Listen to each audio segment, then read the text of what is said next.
لاعب ريال مدريد يا جماعه روديجير فارض ضحك على برشلونه بعد المباراه، قسما بالله فارض ضحك على برشلونه بعد المباراه. شوف وشه، شوف وشه، والله مصيبه يا جماعه. حتى اللاعب المضحوك عليه كل هالموسم عم يضحك.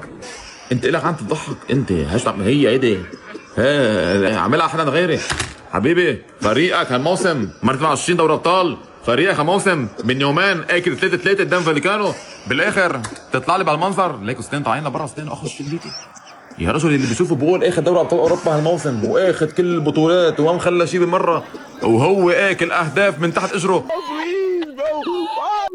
اوعى تفكر يا باشا عم دافع عنك، ما انتوا الاثنين مضحكه، انت مضحكه اكثر من مدريد هاليومين، انتوا الاثنين مضحكه الموسم هلا حاليا. من اول موسم طوشينا يا مدريد ويا برشلونه، الدوري النا دوري النا بالاخر، والان مع المفاجاه الكبرى هدي لعلك عمك سيميوني جايك.